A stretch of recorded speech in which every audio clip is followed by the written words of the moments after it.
Bhagyalakshmi serial. ಭಾಗ್ಯಳನ್ನು ಹೊರಗೆ ಹಾಕಲು ಆಗಲ್ಲ, ಇನ್ನಾದರೂ ಸ್ಯಾಡಿಸ್ಟ್ ಮನಸ್ಥಿತಿ ಬಿಡುತ್ತಾನ ತಾಂಡವ್. ಭಾಗ್ಯಲಕ್ಷ್ಮಿ ಧಾರಾವಾಹಿಯಲ್ಲಿ ಕಷ್ಟವೇ ಬರಲಿ ಸುಖವೇ ಇರಲಿ, ಅತ್ತೆ ಸೊಸೆಯನ್ನು ಬಿಟ್ಟು ಕೊಡಲ್ಲ, ಸೊಸೆ ಅತ್ತೆ ಮಾವನನ್ನು ಬಿಡು ಕೊಡಲ್ಲ. ತನಗಾಗಿ ಇಷ್ಟೆಲ್ಲ ಹೋರಾಡುತ್ತಿರುವ ಅತ್ತೆ ಮಾವನ ಸೇವೆಗೆ ಸದಾ ಸಿದ್ಧ ಈ ಭಾಗ್ಯ.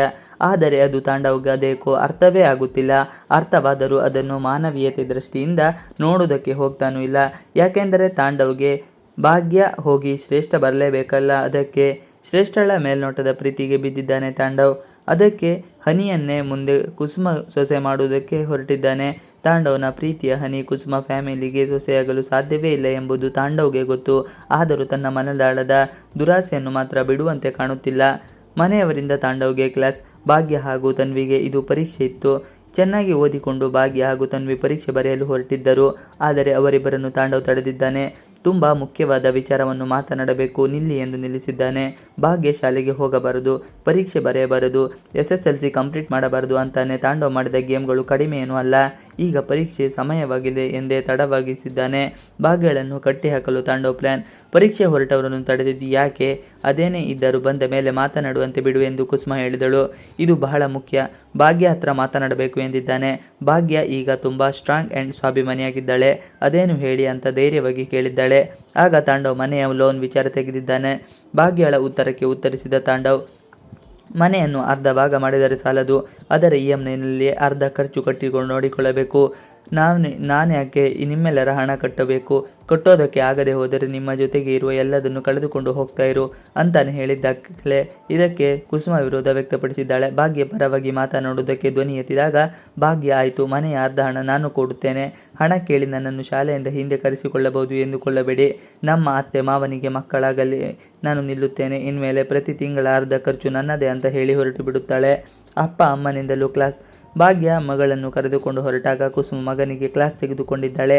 ಗೆಲ್ಲುವುದಾದರೆ ಅಪ್ಪ ಅಮ್ಮನನ್ನು ಪ್ರೀತಿಯಿಂದ ಗೆಲ್ಲು, ಈ ಹಣದ ರೀತಿ ಅಲ್ಲ. ನನ್ನ ಸೊಸೆ ಹಣ ಕೊಡುತ್ತಾಳೆ, ಎಲ್ಲಿಂದ ಆದರೂ ಅದರ ಅಗತ್ಯ ನಿನಗಿಲ್ಲ. ಪಕ್ಕದ ಮನೆಯವರು ಪಕ್ಕಕ್ಕೆ ಸರಿದರೆ ಒಳ್ಳೆಯದು ಅಂತ ಹೇಳಿ ಕುಸುಮ ಹಾಗೂ ಗಂಡ ಒಳ ನಡೆದಿದ್ದಾರೆ. ತಾಂಡವ್ ಏನೋ ಮಾಡಲು ಹೋಗಿ ಏನೋ ಮಾಡಿದೆ ಎಂಬಂತೆ ಆಗಿ ಹೋಗಿದೆ. ಸುಮ್ಮನೆ ಒಂದು ಕಡೆ ನಿಂತುಕೊಂಡಿದ್ದಾನೆ. ಹೊಸ ಅವತಾರಕ್ಕೆ ಬೆಚ್ಚಿದ ತಾಂಡವ್. ಭಾಗ್ಯ ಹಾಕಿದ ಸವಾಲಾದರೂ ಏನು?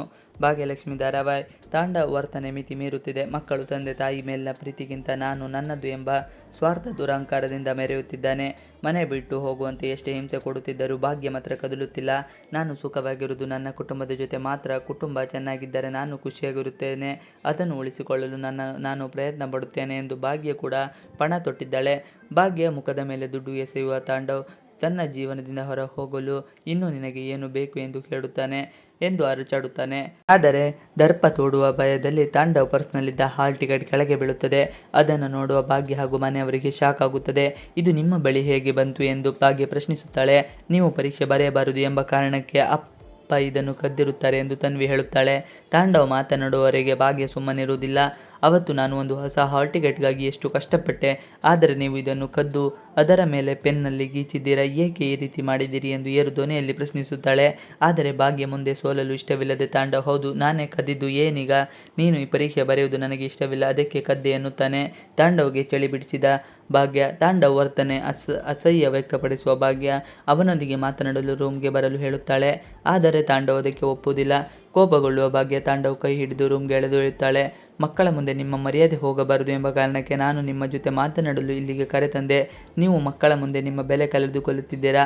ಅಪ್ಪನೇ ಸುಳ್ಳು ಹೇಳ್ತಾರೆ, ಅಪ್ಪನೇ ಕದಿಯುತ್ತಾರೆ, ನಾವೇಕೆ ಮಾಡಬಾರದು ಎಂಬ ಯೋಚನೆ ಮಕ್ಕಳ ಮನಸ್ಸಿನಲ್ಲಿ ಬಂದರೆ ಬಹಳ ಕಷ್ಟ. ಈ ರೀತಿ ಆದರೆ ಮುಂದಿನ ಪರಿಣಾಮ ಚೆನ್ನಾಗಿರೋದಿಲ್ಲ. ನಿಮಗೆ ಹೆದರುವ ಭಾಗ್ಯ ಸತ್ತು ಎಷ್ಟು ದಿನಗಳಾಯಿತು? ನೀವು ಎಷ್ಟೇ ತಡೆದರೂ ನಾನು SSLC ಪರೀಕ್ಷೆ ಬರೆಯುತ್ತೇನೆ, ಪಾಸ್ ಆಗೇ ಆಗುತ್ತೇನೆ ಎಂದು ಗಂಡನಿಗೆ ಚಾಲೆಂಜಿಂಗ್ ಮಾಡುತ್ತಾಳೆ. ತಾಂಡವ್ ತಲೆ ತುಂಬ ಭಾಗ್ಯ ಮಾತುಗಳೇ ಗಿರಕಿ ಹೊಡೆಯುತ್ತಿದೆ. ರಾತ್ರಿ ನಿದ್ರೆ ಇಲ್ಲದೆ ತಾಂಡವ್ ಮರುದಿನ ಕನ್ನಡಿ ಮುಂದೆ ನಿಂತು ಏನೋ ಯೋಚನೆ ನಡೆಸುತ್ತಾನೆ. ಭಾಗ್ಯ ತನ್ನ ಹಿಂದೆ ಬಂದು ನಿಂತಂತೆ ಆಗುತ್ತದೆ. ಇನ್ಮುಂದೆ ನನ್ನನ್ನು ತಡೆಯೋರು ಯಾರೂ ಇಲ್ಲ. ನಾನು ಹೇಳಿದ್ದೆ ಮಾತು, ನಾನು ಹೇಳಿದಂತೆ ನೀವು ಕೇಳಬೇಕು ಎಂದು ಹೇಳಿಕೊಂಡು ಗಹಿ ಗಹಿ ನಕ್ಕಂತೆ ಭಾಸವಾಗುತ್ತದೆ. ಆ ಕೋಪದಿಂದ ತಾಂಡವ್ ಕೈಯಿಂದ ಕನ್ನಡಿ ಒಡೆಯುತ್ತಾನೆ. ಆ ಸದ್ದು ಕೇಳಿ ಎಲ್ಲರೂ ರೂಮ್ ಬಳಿ ಬರುತ್ತಾರೆ. ತಾಂಡವ್ ಕೈಯಲ್ಲಿ ರಕ್ತ ಸುರಿಯುತ್ತಿದ್ದನ್ನು ನೋಡಿ ಎಲ್ಲರೂ ಗಾಬರಿಯಾಗುತ್ತಿದ್ದಾರೆ.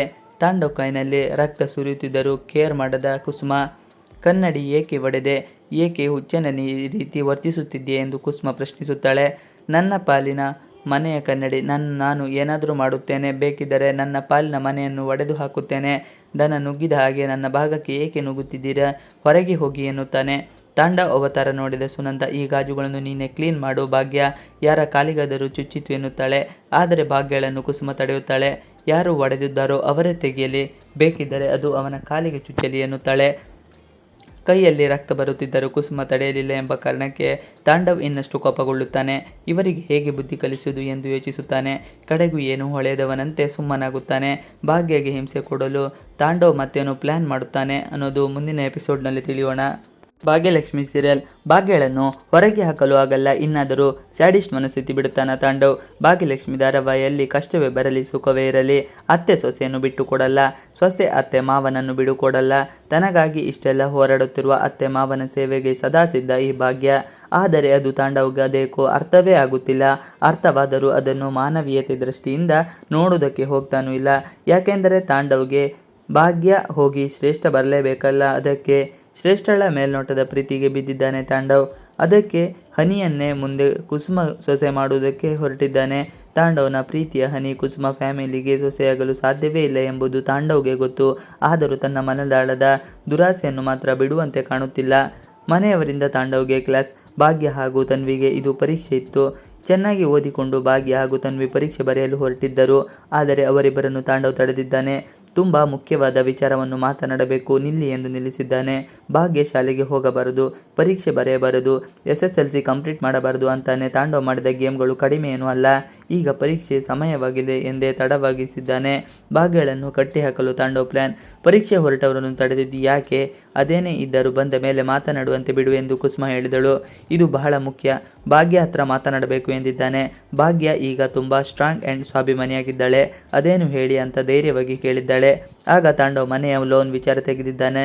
ಭಾಗ್ಯಳ ಉತ್ತರಕ್ಕೆ ಉತ್ತರಿಸಿದ ತಾಂಡವ್, ಮನೆಯನ್ನು ಅರ್ಧ ಭಾಗ ಮಾಡಿದರೆ ಸಾಲದು, ಅದರ EMIನಲ್ಲಿ ಅರ್ಧ ಖರ್ಚು ಕಟ್ಟಿಕೊಂಡು ನೋಡಿಕೊಳ್ಳಬೇಕು. ನಾನ್ಯಾಕೆ ನಿಮ್ಮೆಲ್ಲರ ಹಣ ಕಟ್ಟಬೇಕು, ಕಟ್ಟೋದಕ್ಕೆ ಆಗದೆ ಹೋದರೆ ನಿಮ್ಮ ಜೊತೆಗೆ ಇರುವ ಎಲ್ಲದನ್ನು ಕಳೆದುಕೊಂಡು ಹೋಗ್ತಾ ಇರು ಅಂತಾನೆ ಹೇಳಿದ್ದಾಗಲೇ ಇದಕ್ಕೆ ಕುಸುಮ ವಿರೋಧ ವ್ಯಕ್ತಪಡಿಸಿದ್ದಾಳೆ. ಭಾಗ್ಯ ಪರವಾಗಿ ಮಾತನಾಡುವುದಕ್ಕೆ ಧ್ವನಿ ಎತ್ತಿದಾಗ ಭಾಗ್ಯ, ಆಯಿತು, ಮನೆಯ ಅರ್ಧ ಹಣ ನಾನು ಕೊಡುತ್ತೇನೆ, ಹಣ ಕೇಳಿ ನನ್ನನ್ನು ಶಾಲೆಯಿಂದ ಹಿಂದೆ ಕರೆಸಿಕೊಳ್ಳಬಹುದು ಎಂದುಕೊಳ್ಳಬೇಡಿ. ನಮ್ಮ ಅತ್ತೆ ಮಾವನಿಗೆ ಮಕ್ಕಳಾಗಲಿ ನಾನು ನಿಲ್ಲುತ್ತೇನೆ. ಇನ್ಮೇಲೆ ಪ್ರತಿ ತಿಂಗಳ ಅರ್ಧ ಖರ್ಚು ನನ್ನದೇ ಅಂತ ಹೇಳಿ ಹೊರಟು ಬಿಡುತ್ತಾಳೆ. ಅಪ್ಪ ಅಮ್ಮನಿಂದಲೂ ಕ್ಲಾಸ್. ಭಾಗ್ಯ ಮಗಳನ್ನು ಕರೆದುಕೊಂಡು ಹೊರಟಾಗ ಕುಸುಮ ಮಗನಿಗೆ ಕ್ಲಾಸ್ ತೆಗೆದುಕೊಂಡಿದ್ದಾಳೆ. ಗೆಲ್ಲುವುದಾದರೆ ಅಪ್ಪ ಅಮ್ಮನನ್ನು ಪ್ರೀತಿಯಿಂದ ಗೆಲ್ಲು, ಈ ಹಣದ ರೀತಿ ಅಲ್ಲ.